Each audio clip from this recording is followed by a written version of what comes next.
కొంచెం సాల్ట్ తీసుకోండి.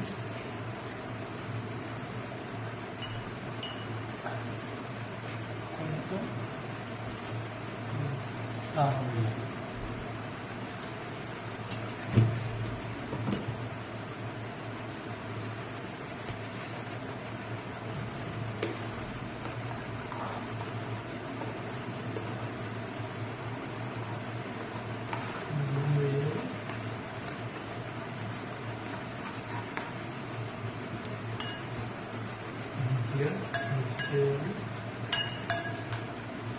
కొంచెం గట్టిగా చెప్పాలి, వినపడట్లేదు. బెల్లం వేసిన తర్వాత ఆల్రెడీ పచ్చి మ్యాంగో ఉంది, దాన్ని కట్ చేసి పీసెస్ ఆల్రెడీ కట్ చేసి రెడీగా ఉంచాను. దాన్ని తీసుకుని దీంట్లో వేసి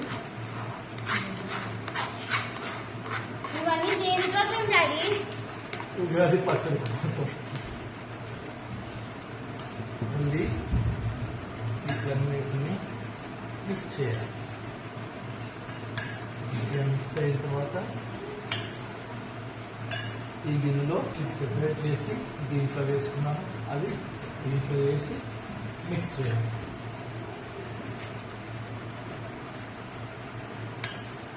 మంచిగా మిక్స్ చేసిన తర్వాత ఇది చింతపండు దీంట్లో వాటర్లో నానబెట్టి దీన్ని గుజ్జు తీసి దాంట్లో వేస్ట్ అంతా కరెక్ట్ వేసి ఇది వాటర్ ఉంది, అది చింతపండు వాటర్, దీంట్లో వేసి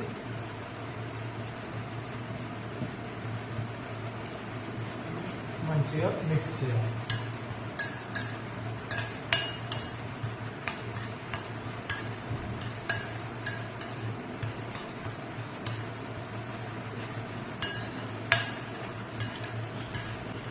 ఇలా మంచిగా మిక్స్ చేసుకోవాలి. అన్నీ మిక్స్ అయిన తర్వాత అన్ని రుచులు మిక్స్ అవుతాయి. ఇది మేము ఈ ఉగాదికి చేసుకున్నాము ఉగాది పచ్చడి. మీరు ఏ రకంగా చేసుకున్నారో మీరు మాకు చెప్పండి. Happy Ugadi to all of you. Ugadi పచ్చడి రెడీ. సో దీన్ని మనం ఫస్ట్ ఏం చేద్దాం, దేవుడి దగ్గర పెట్టి దాని తర్వాత మనం టేస్ట్ చేద్దాం. దేవుడి దగ్గర పెట్టేసి తీసుకొచ్చాను. ఫస్ట్ మా బాబుకి ఇది టేస్ట్ చేపిస్తాను. లక్కీ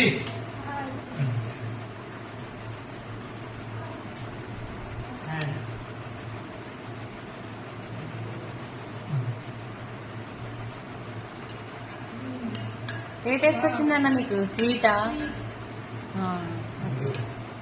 సరే బాయ్. నేను కూడా టేస్ట్ చేస్తాను కొంచెం.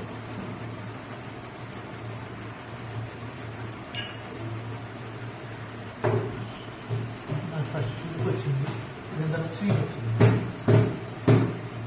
బాగుంది. అవన్నీ ఎందుకు వేస్తారు దాంట్లో తెలుసా? అన్ని అనుభవించాలి మనం. కష్టం ఉంటుంది, నష్టం ఉంటుంది, సుఖం ఉంటుంది, దుఃఖం ఉంటుంది. ఇవన్నీ కలిపితేనే లైఫ్ కాబట్టి ఇవన్నీ కలిపి వేస్తాము. Okay, thank you.